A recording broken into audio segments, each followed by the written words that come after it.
Hey everybody, welcome to the 10th floor. Well, the elevator ride up the 10th floor, right? It's me, Matt. It's me, Kat. Hi, everybody. Hey everybody.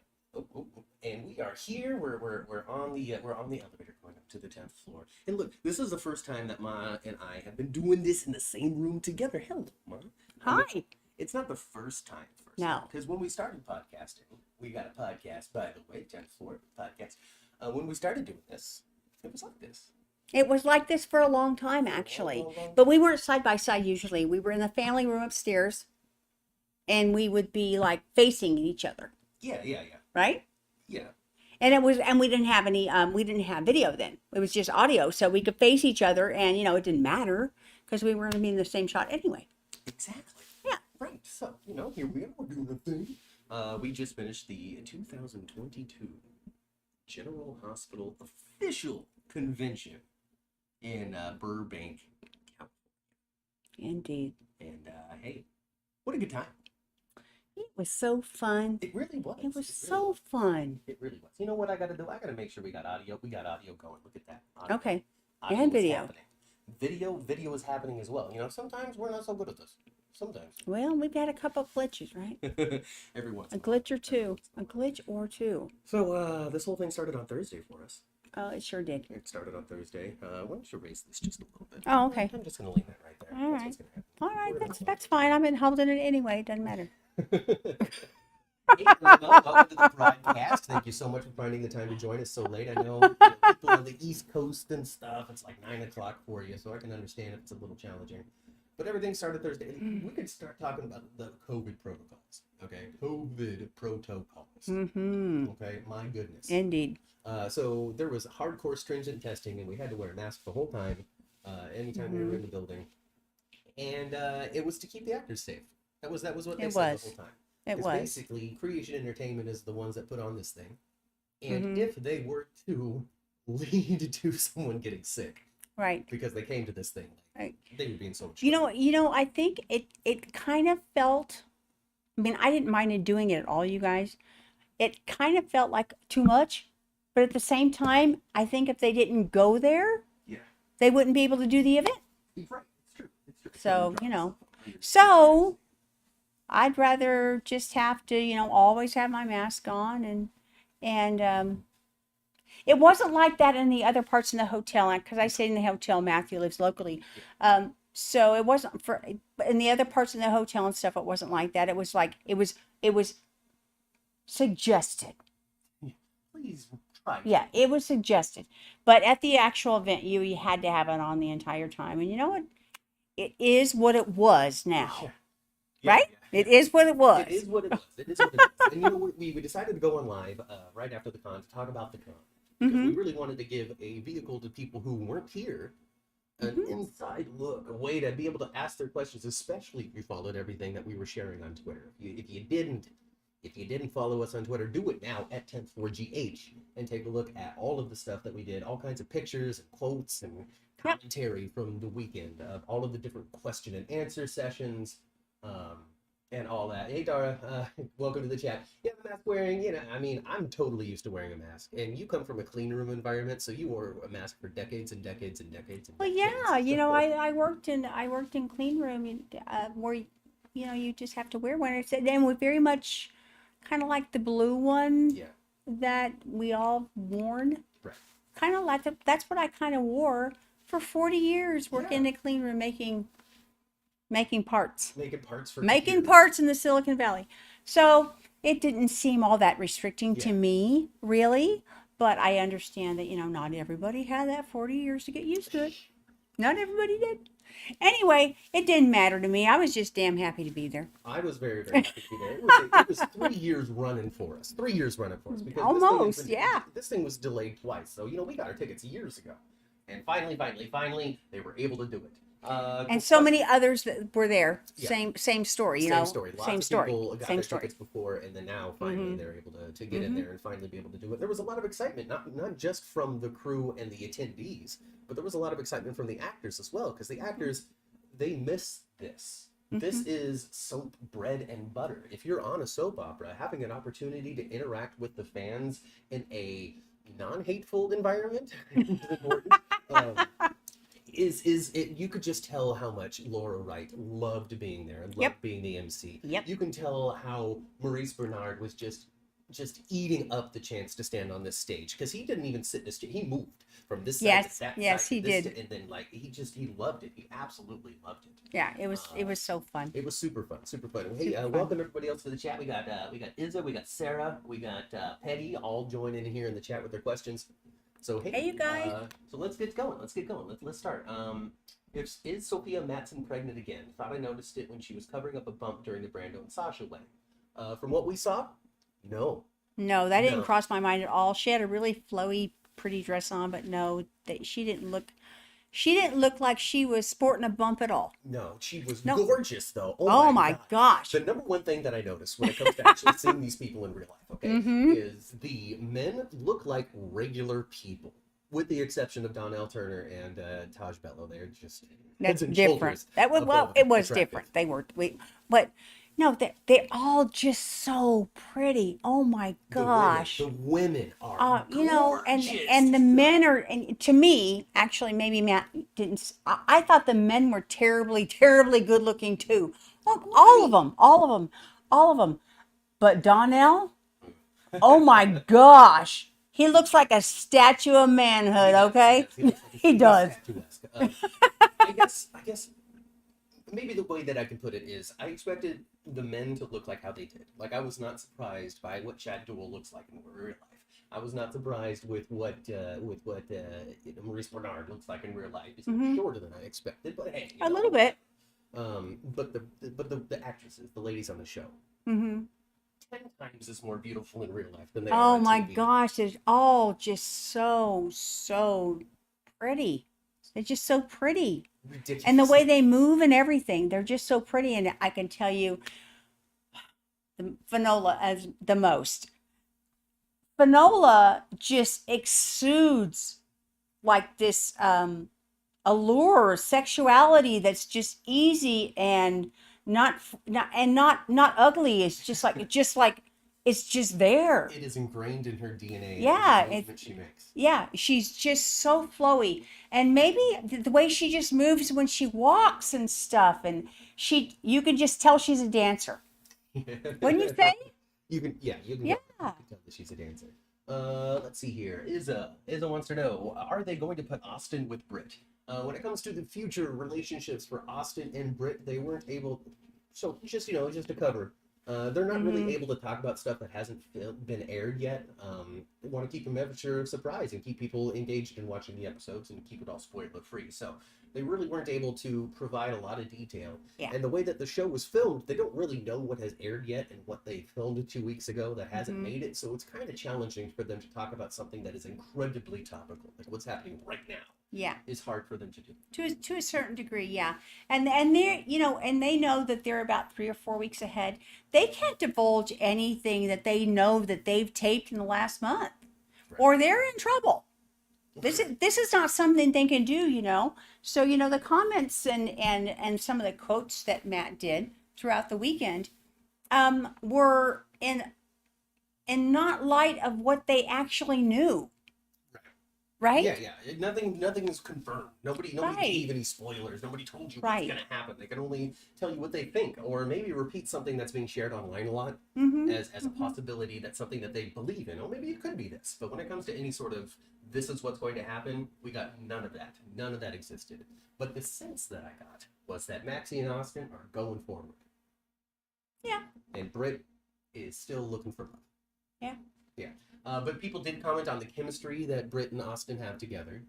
Yes. So, they know. They recognize it. They realize what they have. And I think that's important for everybody, especially if we want to keep, patient to a degree when it comes to things. Because, the show is actually really aware of what they're doing and what they have going for them and what the people are liking. It just takes a little bit of time to form an entire series around these things. And you just got to be patient.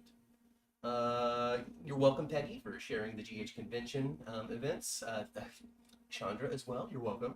Tell us about Wes Ramsey. Well, Wes Ramsey is he kind of looks exactly like you expect him to, right? And he was very gracious and humble and happy about his 4 years on the show. Yeah.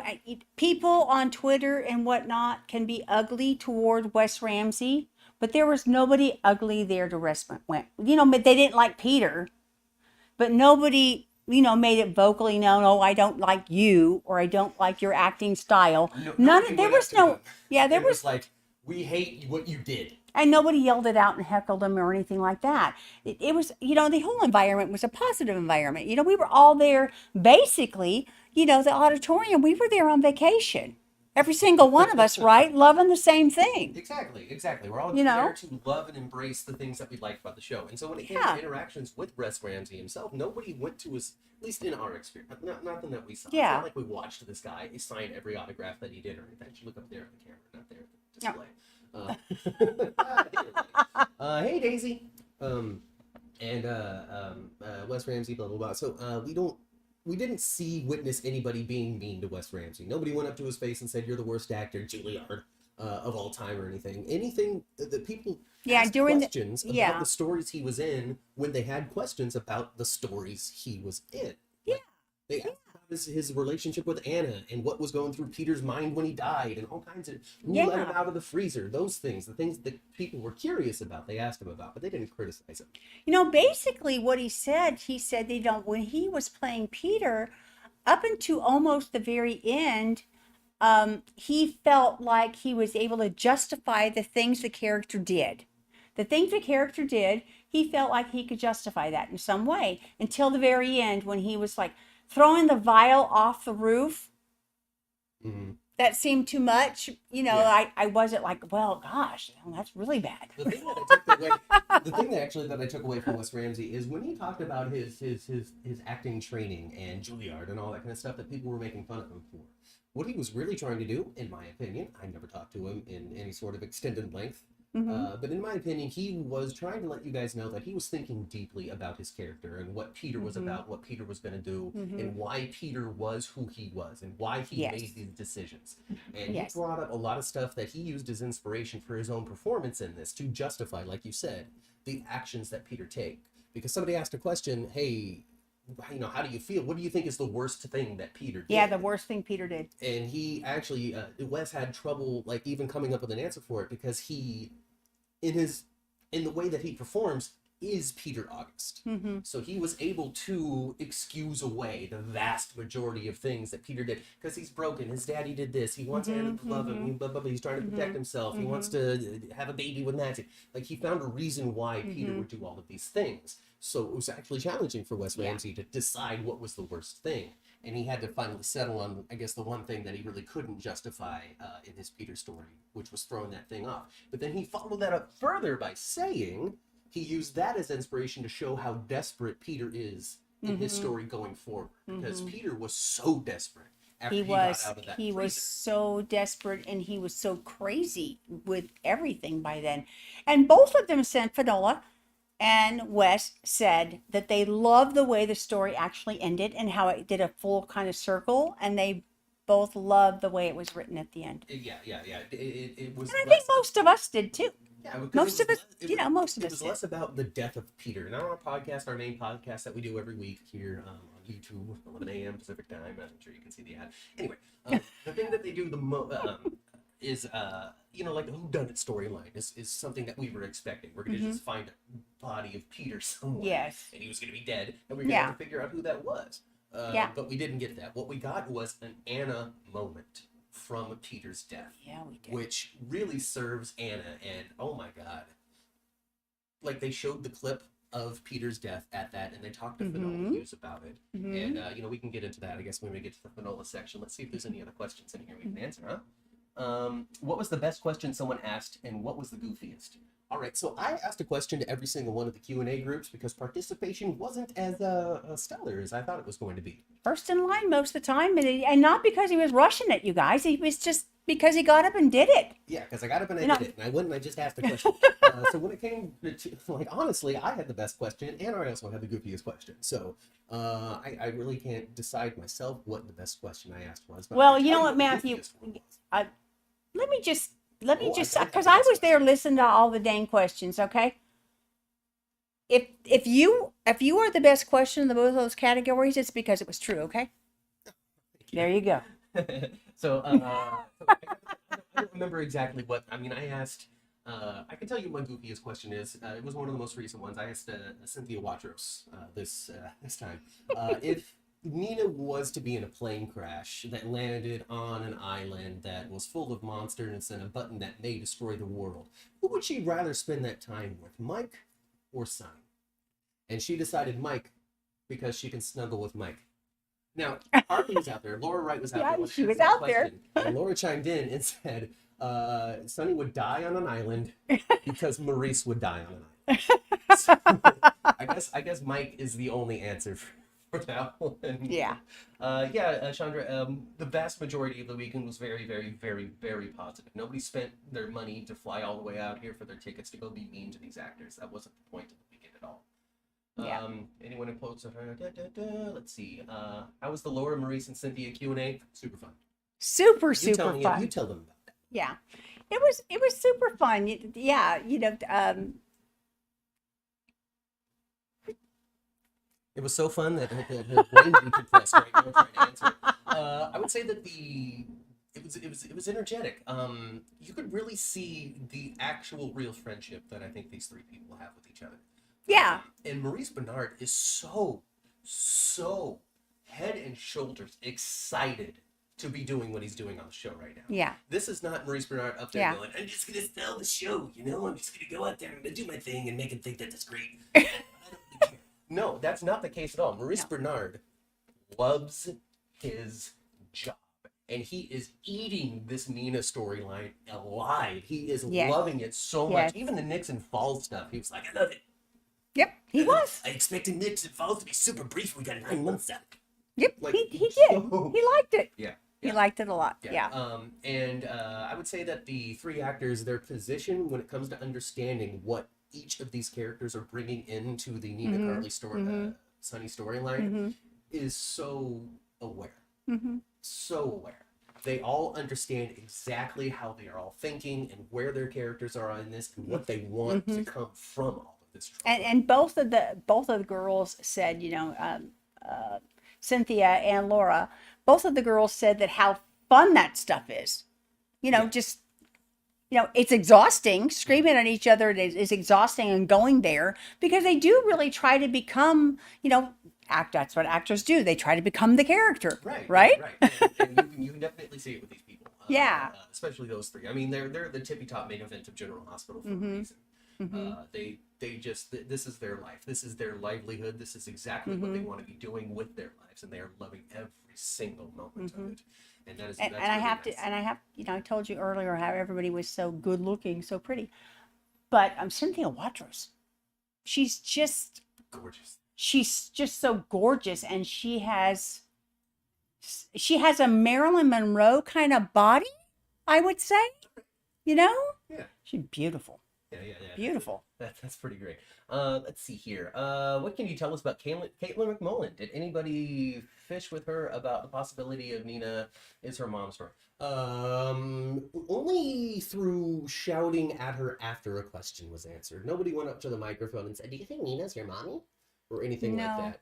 No. But there was a lot of just people saying, Wiley isn't Nina's grandson. No, Wiley's not Nina's grandson. That was a lot of it. Like, just people don't believe that Nina is Nell's mom for some reason. I don't quite understand that. But when it comes down to it, Katelyn MacMullen is a wonderful lady. Oh my God, she is just poised in a silly question. That is a silly question, Matt. Well, that was the first date, so it's already a couple. First panel. Yeah, so first date 3 days ago in the morning. And we don't remember anything for the folks that actually, even 3 days ago for this. Yeah. But there was just so much, right? There's a lot going on. It was a lot. So I asked Katelyn MacMullen, who would she rather draw some inspiration from? Snow White or the Evil Queen? Which was great, because I had my chance to call Katelyn MacMullen Snow White to her face, to a degree, like passive aggressively, but I did it. It was great. And she went with the Evil Queen. So, Katelyn MacMullen is ready, just as we are, for Willow to start kicking some ass. Yeah. That's the sense that I got from it. Let's see here. That was a great scene between Anna and Peter. It sure was, Irma. Hope no one was mean to Cynthia. No, people were not mean to Cynthia. I would say that the thing that could be considered the most mean, quote unquote, would be when Nina said that she loved Sonny enough to let him go, and only about 3 people clapped for that. But when it comes down to it, the audience is split when it comes to Sonny Carly, Sonny Nina. Like they really are. They are. Yeah. And like we said earlier, just nobody went there with the hope of an opportunity to be mean to one of the players. That wasn't. No. People say a lot of mean things on platforms and stuff because they're behind a keyboard, and it doesn't matter. There's no accountability for it. If you were in that environment and then you do something ugly, you would be accountable for it. Yeah. That's basically it. People are going to look at you and be like, why do you ask him that? Oh, you're ruined his day. Like, nobody wants that in real life. You can tweet something and walk away and not think about it for the rest of the day. But if you say something crappy to somebody's face, you're going to remember it. Artemis. Hello, Artemis. Welcome to the show. I love Anna and Robert. What did Finola and Tristan have to say about the relationship? Night shift? And any chance they will ever get back together? Probably not a chance for them to get back together. It doesn't seem as though Tristan Rogers wants that to be the future of Robert and Anna. He feels as though they have made their impact and done their thing. They are history. They are legendary. They are important to the mythos of Port Charles. But going forward, Robert doesn't really need that. Anna doesn't really need that. They're all doing their own thing right now. And they have this bond through Robin, and coming back together isn't really on his radar. No, but he doesn't write the show. So. But it seemed like that both of them really, really, really want to honor the legacy of the two of them and the relationship, not them as personal actors. Yeah. The legacy of the relationship seemed to be really important to them, that they were still family. They're not together. They're family. Not, I wouldn't say brother or sister, no, but they're just family. Right. It's and less I'm in love with you and more I love you. Yeah. And they have a daughter together, they have grandchildren together. And that was the emphasis, I think, when they answered it. They have grandchildren together. So that ship has sailed.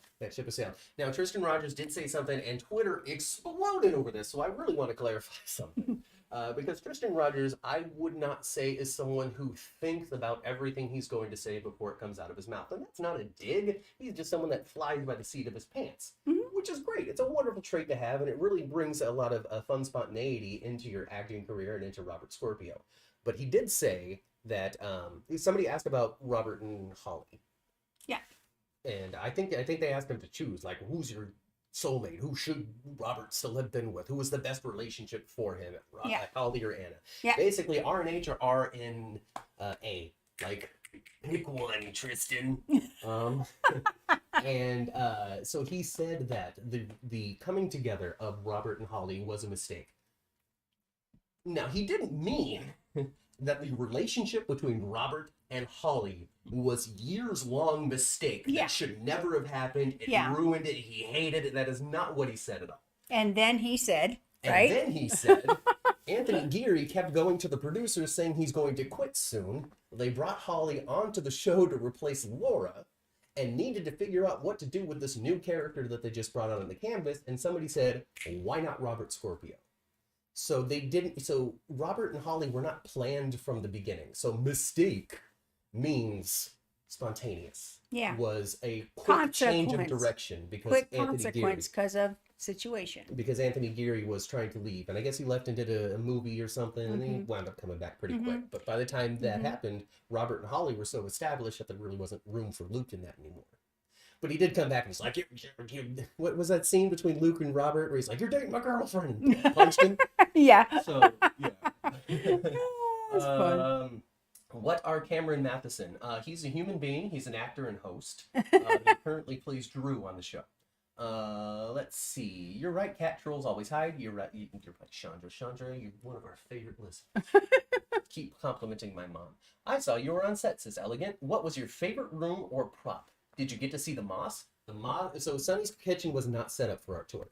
Yeah. We got Alexis's house. Yeah. We got the Savoy. We got the Quartermain living room and foyer. Yeah, which is 2 separate sets, total separate, but side by side. Side by side, right next to it. And then you could really walk from the foyer into the living room and all that. Yeah. We got the hospital, of course, because that one's always up. What else did we get? We got Elizabeth's house, Elizabeth Brownstone. There was one more. Pier 54. Pier 54. Yeah, Pier 54. Pier 54. And of course, you know, the nurse's station is permanent. The nurse's station is permanent. The staircase that we all see is permanent, and it's bigger than you think. And of course, the elevators are right adjacent to nurse's station, so it's big. Yeah. And that's the part that never comes down. Right. So the hospital set never comes down. So the examination room is always there. The elevators are always there. The station's always there. The stairs are always there. And actually, they did an interesting shot this week on General Hospital with Britt sitting on the second level of that set, looking down onto it, which is a shot that we don't usually get. Yeah. But this set is so filmable. It's nuts. And now that we've actually been there, we know what they use as the hallway, and we know what we use as the bench. We know where the corner of the vending machines are. We know where the nurse's station is. All in relative to with one another. Yes. So that's so fun to know that. So it's super fun to know that. And now we can. So basically now when they're walking down a hallway, we can be like, oh yeah, they're about 10 feet away from the actual nurse's station. It may look like they're in the middle of the hospital somewhere, but they're just trying to make it look like that. And you know, we were cheesy fans because, you know, sometimes the nurse's station's on different floors, right? It's not always in the same spot. Yeah, so they changed the floor, so it just comes off like a Velcro. So all the floor indications next to the and you know they had the screen on that, you know, shows what floor you're on, and you know the different departments and stuff that was on as well, as well. And what floor were they on? They were on the 10th floor, of course. Yes. So of course we got pictures and stuff. Go to our Twitter page, 10th floor GH on Twitter. Check that out to see all of the pictures that we took. We took pictures at the Savoy and all kinds of stuff. We did. And we got our own personal ones too. So keep an eye on the Twitter page, and we'll continue to share this as time goes on. So that was really cool. Let me see if there's any questions here. And we have to tell you guys what did you get to do there? Oh shoot! What did you get to do there? This tour. The Gatehouse. We didn't talk about the Quartermain Gatehouse. Oh yeah, the Gatehouse. Yeah, so it's quartermained out. It was so kind of quartermained out, huh? In a couple of weeks because clearly on Friday they were filming on the Quartermain property and Alexa's house and all that kind of stuff. So these sets are going to be coming up here in the next couple of weeks of GH. But at the Gatehouse they did a fun little scene. They gave a couple of people in the tour some scripts. Sonny and Carly scene, and we acted it out so we can learn what it's like to be an actor on the show, how it's like to talk to the director and producer and get your blocking and rehearse it out and yada yada yada yada yada. It was a fun little thing. So they picked somebody that actually sitting very close to us the entire time. Yeah, she was right. Her seat was behind us the entire time. The entire time in the theater, and they chose me to play Sonny. They sure did. So I was able to do a scene as Sonny Corinthos on an actual GH soundstage. Yep. And I did it like this the whole time. Yeah. I did it like this. I did the impression, And what happened was MK Weir was like, that was really good. I really like the rasp that you gave it. Like it was, right? Yeah. And then I hear and subsequent tours, the people that they chose to play Sonny got comments like, don't quit your day job. So hey, maybe keep an eye out. Right? MK Weir said that you want to see Matt from the 10th floor GH on there, huh? Yeah. Jacarius, no, you are not late. You were right here in the middle. We were actually late. Yeah, we were late. Yeah. Oh wow, Robert and Holly. So it started as a mistake, turned out to be a wonderful chemistry relationship on screen. I mean, mistake is still the wrong word to use, but sure. We're kind of nice people, Chandra. Let's see. So you didn't see the MetroCourts pool? No, that's only set up in the summertime. Yeah. But we did get confirmation that pool is a whopping 3 feet deep. Yep, it's 3 feet deep. And MK Weir, the producer that was our tour guide, what they do is they take you to every set. Of course, and they ask you some trivia questions, and and then at every set, and then somebody wins, and did he win? Yeah, he won once. Yeah. All right. So this is the trivia question that I asked, or that I answered. It was in Elizabeth Brownstone. Yes. The trivia question was as follows: Elizabeth has a unique middle name. What is it? Go ahead, chat. Go ahead. Let me know what Elizabeth's middle name is? And so I was able to get that question answered correctly. And I won this little swag bag. You sure did. And on a previous video on that challenge, we opened this up in detail and talked about it all exciting like. But, we got cool things. I think the thing that actually was the most interesting in this prize bag is Connie Falconeri's book, Love in Maine, as seen on General Hospital, celebrating 50 years. Listen, I saw nothing of Connie Falconeri at all. Yeah, that was pre-Matt watching, huh? It's pre me watching GH. Yeah. So this will be interesting. Yeah. I don't know what it's about, but, it looks like it's probably the story of her. Is it? Probably. Oh, I have no idea. I don't know either. But honestly. All right. Good job, chat. You're getting the answer right so far. Did someone answer? Yeah, so far. I mean, I don't know how long this delay is. Oh, okay. All right. So there's that thing. A Connie Falconeri book. Kate Howard says the publisher of Crimson Magazine has a quote on the back here. Newcomer Connie Falconeri writes with the confidence of a novelist who's been around forever, and she brings her charming characters to life with effortless imagination and breezy good humor. Diane Miller, the author of The Secret Life of Damien Spinelli, said it a perfect summer read.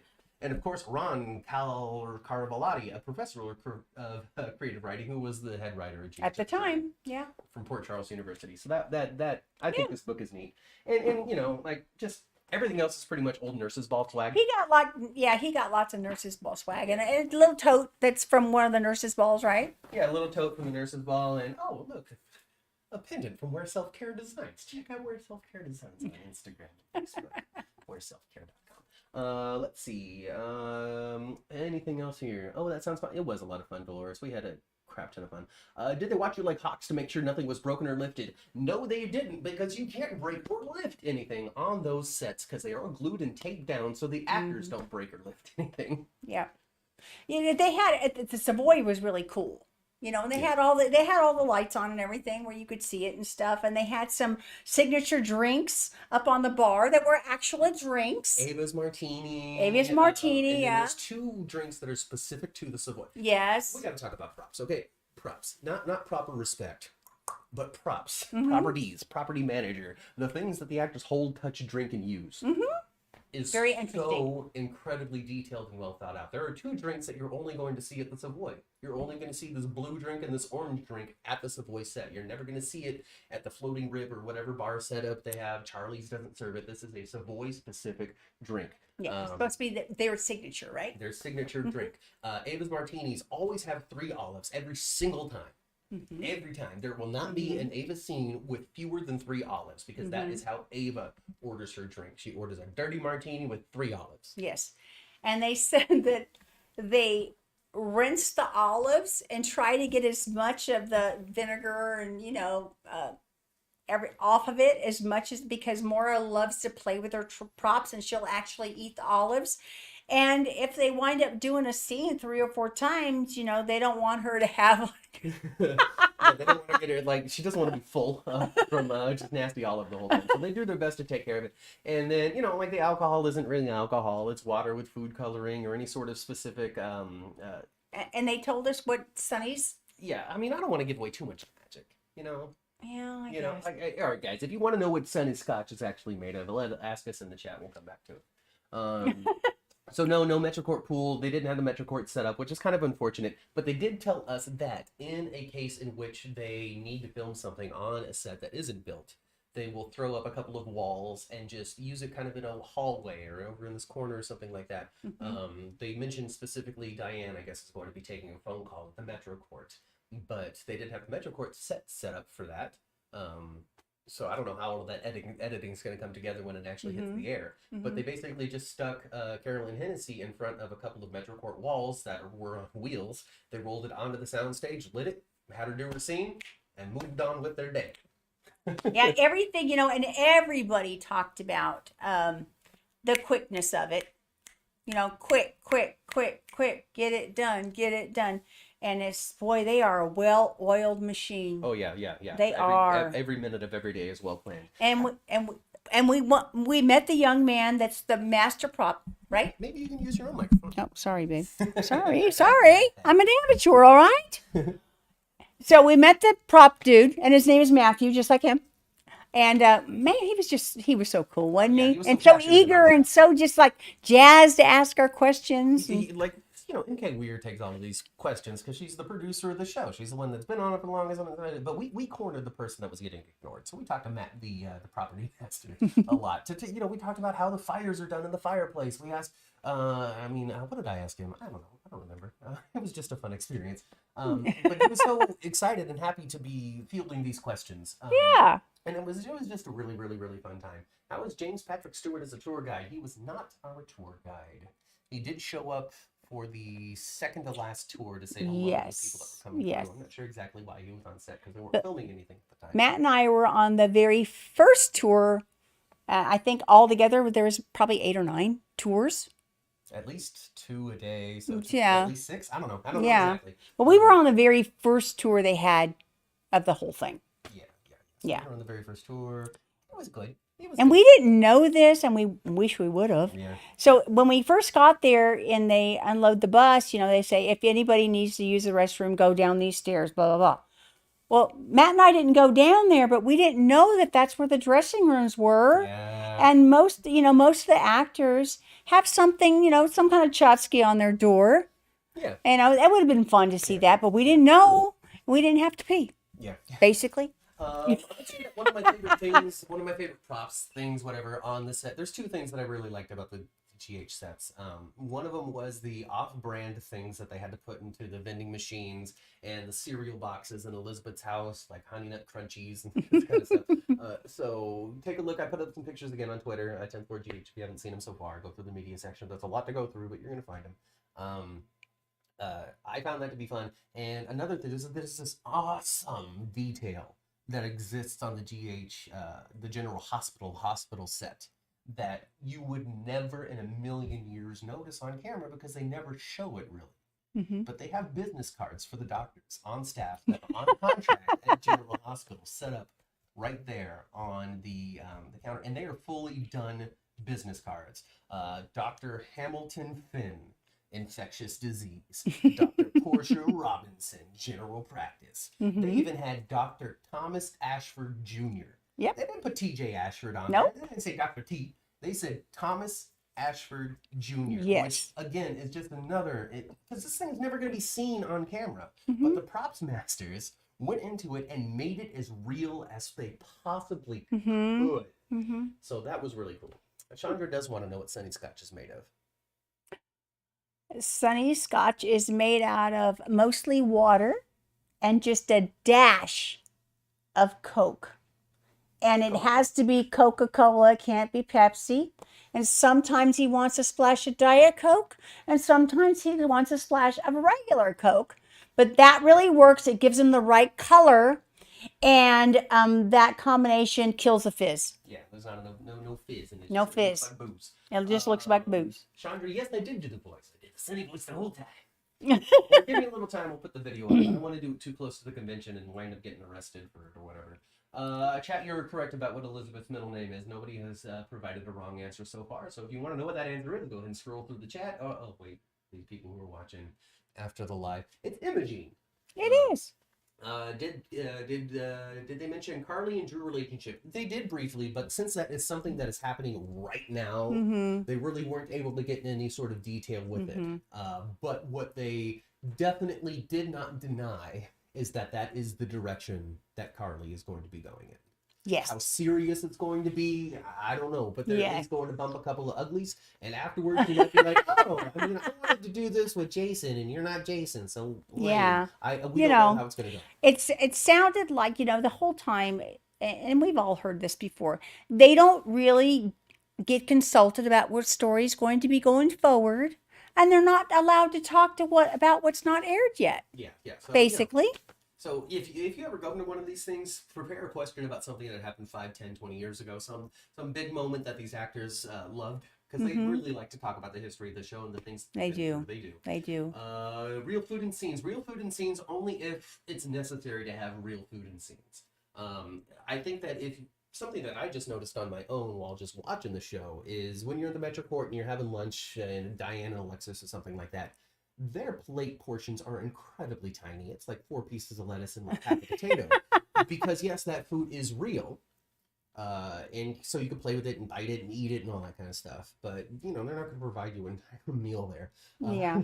because it's just for business. But for the most part, the food that you do see isn't real. So apples and bananas and fruit baskets and cakes that Aiden made. But they did make the point to say, though, that all the time, they have a lot of fake plants around this, in the different sets, but they said all the time, it doesn't matter, all the time, any flowers that are in the Quartermain foyer or living room are always real flowers. Yeah, so some people, Always. some of the lower end quote unquote sets get the fake plants. But that's when you're gonna see like the bush in Sam's house, like that kind of stuff. But they what do they call it? They called it an affluent set, an elegant set. They called it an elevated set in some way. Like there's something about the Quartermain set because it's the richest family of all time, or some nonsense like that. That makes them go and they get real flowers for it and put them up on Monday, and by the time Friday's done, they're probably need to be changed. So keep an eye out. If you see perky flowers in the Quartermain house, that means it's Monday. And if they're a little droopy, maybe they shot that one on Thursday. And they said that they're always dead by Monday, so if they still look kind of okay on Friday, somebody takes them home. Right? Right. Dolores, nobody asked if Jeff Weber was coming on the show. Again, things that are happening right now, things that are happening very soon, they just are not able to talk about it. No, and like we said, and it hasn't been filmed yet. They basically don't know. They're not, the story's not divulged to them very much. Cherie? Are you Anthony Cherie? Anyway, Cherie, who from the cast made you laugh the most? Ken made Ma laugh the most. Gosh, that's tough. That's a tough one for me to answer because I really liked every single person that got up there. Every single person I did too. Was charming, was funny, was beautiful, was enthusiastic, loved being there. One thing I wanted to tell you guys, it was kind of, it's cool. So, William deVry was there. Yeah. Will deVry was there. Yeah. And Julian Jerome. And, he says, I know that, I haven't been on the show in a long time. And of course, this thing has been on and then postponed and postponed and postponed. And the reason why I didn't ever drop out, no longer being a cast member, is I wanted to just tell you guys how much I appreciate you. And, that you supported me and loved watching me. And, Yeah, Will deVry is probably one of the most genuine people that has been on General Hospital. And him and Ken really they were on the panel together, and they were funny together. Yeah. Very funny together. Yeah, very funny together. Everybody really has great chemistry. And when you think, Ken Schreiner and Will deVry, what do they even do together? You forget Scotty Baldwin was Julian's lawyer. He so sure they was. have a lot of interaction with each other on the set, and so they have a relationship, and they had stories, and they had a good time, and what I learned, which I didn't know before, is that Will deVry is actually a General Hospital encyclopedia. He knows pretty much everything that's ever happened. He is to a point that he even reminded Ken Schreiner of something that Anthony Geary did. He told a story about Anthony Geary that Ken Schreiner was there for and couldn't even recall. Yep. Yeah, so I shared the story on Twitter. Go check out the Twitter. Actually, I found that, out of all the actors, most of them don't watch it much or at all. But Will deVry did when he was on the show. He said not so much now, but he watched it a lot when he was on the show because he really wanted to understand what we were seeing. Yeah. He did. Yeah. Yeah. And I really appreciate Will deVry. He had a lot of wonderful things to say, and he's been going on quite a few auditions for some really cool primetime stuff. So you're going to see him on NCIS tonight. Yeah. So the March 20th episode, if you're going to watch it on DVR or whatever. And yeah, he's out there. He took 7 months off of just trying anything once his time with General Hospital ended. So it's not like he left the show and had no options. He lived his personal life, spent time with his mom and all that kind of stuff. And now that he's getting back into it, he's had several auditions and several opportunities, and he's filmed this show, and he did this pilot there and this network that, and so. I mean, it's entirely possible we'll see some Will deVry outside of General Hospital pretty soon. And when it comes to a Will deVry return to GH, even playing another character, it doesn't seem as though he's put many eggs in that basket. That might just be more for just self-preservation than a desire. Michael E. Knight was not there. I don't know if he was Oh, listed early on and dropped out, but not. But no, he no wasn't. Martin Gray, unfortunately. Well, no, Martin Gray wasn't there. Sarah did a fan Zoom with Chad and Josh, and they said the fries are the worst. Probably. I mean, McDonald's fries are terrible 5 seconds out of the fryer. Did Wes Ramsey speculate how he got out of the freezer? He didn't speculate much, but he did agree with our theory that we have on our podcast that Biz may have done it. He said, he actually smiled and said that would be great. So, maybe. He pretty much has it in his own, because Wes Ramsey is a cerebral actor. He really, really, really thinks deeply about what almost too deeply. Which I think might have led to some of the disconnect that people were having with his performances, because he really was giving you genuine, well thought out. This is what this villainous man would do, because he's absolutely wildly insane. And what was your question to Oh, I asked Wes. Wes? And how did you ask him? Wes Ramsey. Hello, Wes Ramsey. Yeah, he did. Yeah, he did. Voice. Any animated supervillain, who would it be? Which Brad Anderson loved that question. He even like afterward was like, "What a good question." Yeah.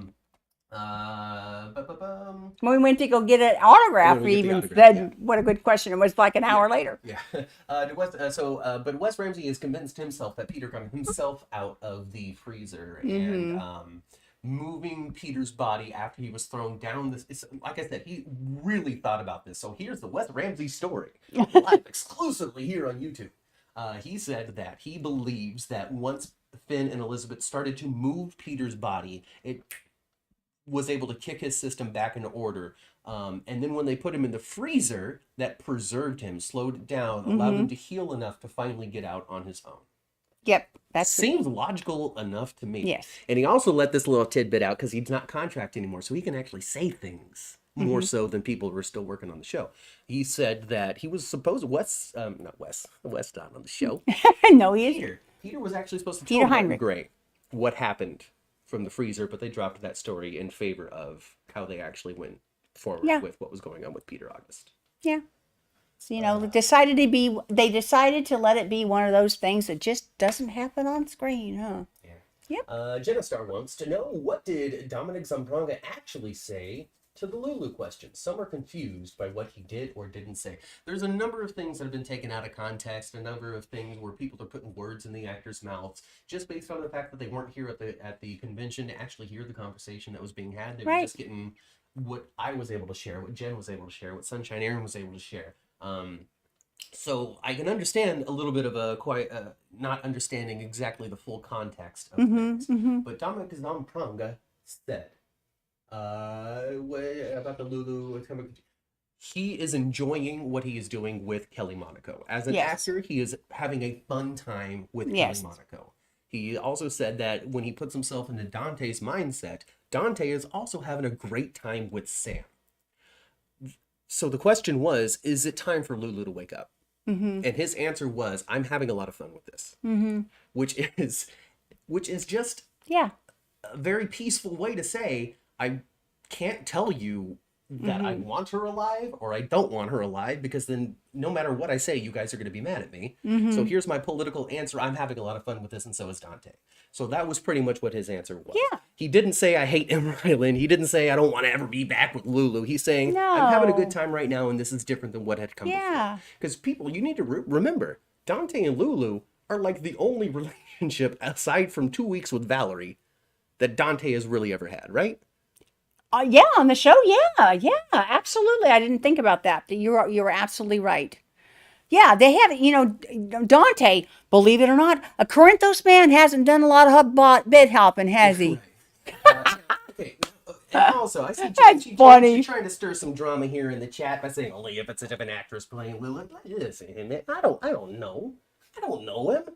I don't know how he feels about M. Ryland. All I know is that he said he's having a good time now. What did Eden Williams say about Sydney? They miss her. They miss her so much. Yes. But the most important thing that they wanted to come across to the people who asked about Sydney Michaela was, Tabyana Ali is wonderful, amazing. We absolutely enjoy everything that we have done for her, and stay tuned and just you wait. Yep. So, lots of excitement there on the Trina front. Yep. You're welcome, friends, asking the freezer question. I wonder what Taj said something about, wonder what Taj say something about TJ Molly. So I asked Taj Bell. This was my question on the Q&A. If he would rather stick with Molly and see where that can go, story-wise for his career, or if he'd rather see TJ play the field. And Taj went with, he wants to see Molly and TJ stay together. They've been together for so long that he doesn't think that breaking them up would be the right move. He feels as though finding a way to tell that story, such a newly matured relationship between people who have been together for such a long time, he thinks is where the story should be. Yep. So, hey, maybe we'll get that because he's on contract now. I mean, he's showing up randomly more often. So we'll see. We'll see on that. Yeah, and then Matthew called him a super couple. It was awesome. Yeah. And then I ended that saying, hey, congratulations on being General Hospital's quite a super couple. Quite a super couple ever. All of the Ashfords laughed to that. So, yeah. Well, the Portia's My gosh, and you guys, I know I keep on going back to this. Okay. I keep on going back to it. But of all the panels, that was the beautiful panel. Oh, yeah. All three of those individuals, just Oh my the most stunning gosh. people on the Donnell? entire series. Now, I'm sure the chat's going to explode saying, no JPS, no Chad, no Josh, all those people. But really, in real Donnell life, and- Donnell Turner, Tosh Bello, and Brooke Kerr are the most beautiful people in the building. They are just so gosh darn pretty. I would love more TJ and Molly too, JLJ. I don't think it would ever be ER again. Rylan again. I don't know. I don't know anything about what's going on with Lulu. I don't know any of the weirdness when it comes to Rylan. I don't know any of that. I have not been exposed to whatever backstage shenanigans are going on when it comes to that kind of stuff. It was the whole thing was just really fun, you guys, and we're so glad we did it. And we know Matthew started tweeting a lot, and we didn't expect for so much interaction, really. No, we didn't. We didn't. But that's been cool. But all of it was just so gosh darn fun. It was a great time. It really was. It was. And the concert was fun. And William came out and sang North Star acoustically, like he did on the show.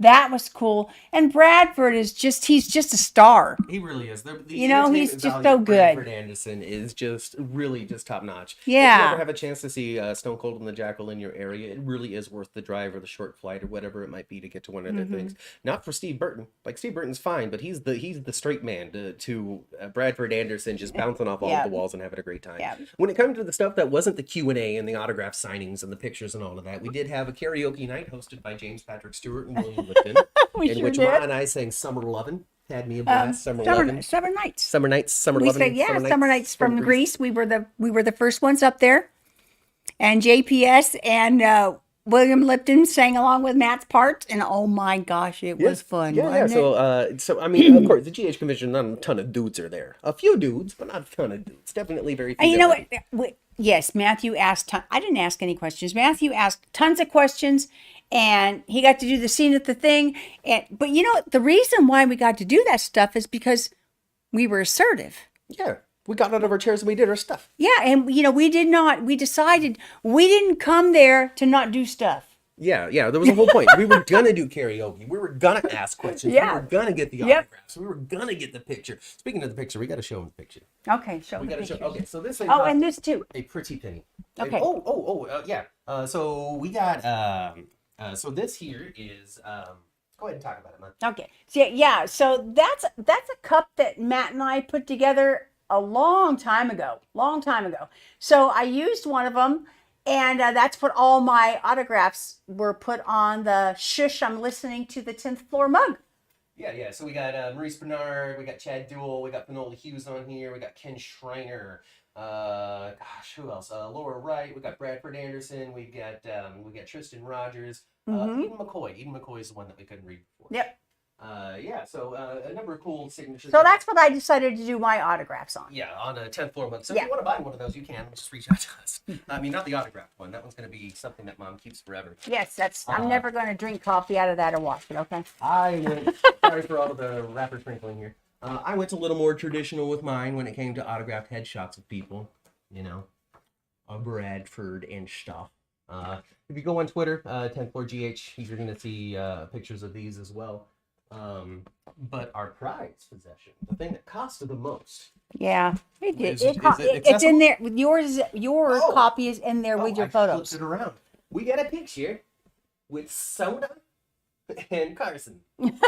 Soda and Carson. So they did the trio there. It was super fun, super great, super awesome. Love it, love it, love it, love it. Yep. Love it, love it, love Yep. it. All right, so we did almost an hour of this Q&A response thing. So we got 2 minutes left. 2 minutes for your last rapid fire questions. Let's see if we can get through this. Yep. Now I have to wait 20 seconds for them to actually be able to hear that and see that. It's super fun. Okay. Let's gotta show these people. See what else? What else can we say? What else can we say? I mean, JLJ, you're happy to know that I just lived my GH dreams there. I did the voice to Wes Ramsey. I did the voice to Ken Schreiner. Yep. I asked him about a little knife. You did not do the voice to Maurice. You did not. No. Nope. Listen, I don't know what's going to set that man off. Like in real life, it really seems like if you look at him wrong, he might try to punch you. But then again, it could just yeah. He does kind of, he didn't do anything for us to feel that way, but it was just like, well, he did say at one point, because, there's a bunch of folks talking and stuff, and kind of. Hey, don't talk about Sonny. Now, he Yeah. tries to be a funny guy. He's just trying to be funny, but at the same time, was saying, y'all over there, shut up, right? Yeah, but in a nice way. Like, shut up and talk it.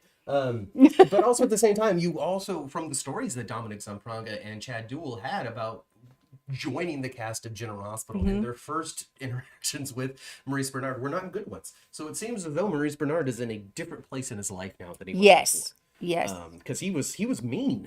He freely admits, I was really mean to these guys. Yeah. He did. He actually said about when Chad joined the cast, he was a jerk. Yeah. He said that. Yeah. Dom told a story about how one time Maurice Benard yelled at him after a scene, and Dom said, "Hey, you don't get to do that to me," and then cut like really timid afterward because he just told Maurice Benard, the star of the show, off. But Maurice actually did come back to him though and say, "Hey, sorry. That was so wrong. Yeah. Sorry." Yeah. And then as it turns out, Maurice Benard really liked the other guy that played Michael before Chad Duell did. And when he was let go from the show, Maurice Benard was really unhappy about that and kind of took his animosity on it. But he did say, "I'm in a different spot." Yeah. Yeah. And he talked about his podcast quite a bit. State of Mind. And then he was asked about which one he actually said that he kind of likes that better than acting right now. Well, another thing that he said is, not that he dislikes acting, guys. No, he's never he's going to die on that show. Basically, he said that everywhere he goes, he talks about mental health, and that's exactly what I want to do. Yeah, and he got real with us, and he told us a story about early on in his career when he was given the advice to not. Yeah, don't go there. Don't go there. Don't mention that you're bipolar because people are going to think bipolar equals crazy and you're not going to get cast in anything. Nobody's going to want to take the risk on you. So he kept it quiet for the longest time until he said something quietly in some interview somewhere. I don't remember exactly what it was or when it was or what it was for. And somebody sent him a letter, a child, a teen or something. He said back when you had to receive written letter because there wasn't, instantaneous communication like today. Right. So then... but he got a letter from somebody saying, "Hey, because you mentioned this, because you talked about this, it has changed my mind about things, and I'm." Yeah, that person was about to take their own life. Yeah, or their brother had taken their own life over bipolar disorder, and hearing about Maurice Benard's struggle helped that brother get over that feeling and understand what could have happened to his own brother too. So, and then from that moment forward, Maurice Benard decided, it's my goal in life is to share this information. He doesn't sound that different than Sonny. I mean, he, especially when he starts getting a little more excited about what he's saying, he sounds even more like Sonny. It says they don't really write anything for Chad. That's not true. Chad's on the show a lot. Michael is on the show a lot. I think what it is you don't like what they're writing for Chad. But I can tell you that Chad liked what they're writing for Chad. Did he not knock the crap out of that reporter this week? Yeah, he did. He likes the direction that Michael's going in. He's having a good time with it, and he's really excited to see where it can go with more characters because he feels as though Michael has grown into a man now. Yeah. I don't know. We'll see. Yeah. We'll see. Michael is just a weak character, if I'm being honest. You know what, Jakarius? Come back to us in about 10 minutes, 5 minutes. I don't know how long it's going to be. It's going to be a couple minutes. I need to drink a little water. But that's it for the Q&A. That's the Q&A. Yep. That's the end of the Q&A, but we're going to come right back here in about 5-10 minutes, and we're going to get into this week's General Hospital. Yeah, we'll do our regular show. Do our regular show. I don't know how long it's going to be. But stick around. I don't know if it's going to be an hour and 20 minutes like normal, because oh boy. Well, maybe it'll be a little Did you watch all of Friday? I did. You did? Maybe not all of it. I'm going to figure this out. All right, so, we're going to take a quick break. Yeah, we're not going to come back to this particular stream, but stay on the channel, refresh it every once in a while, and see when we come back, and we're going to get into this week's General Hospital. So thank you very much for joining us. Thank you very much, Elegant and Jakarius and James and everybody. Everybody who participated. Everybody. Georgianne, did they tape it to be aired later? I don't think that they taped this to be aired later. I think all of this is technically owned by Creation Entertainment to do with as they please. So all you're going to get is our fresh perspective. So if you haven't seen it, go to our Twitter at 10th Floor GH. Go through the whole thing. And so we'll catch you here in 3 full days of funness. Oh boy, in a few minutes. So that is it for now. See you in a minute.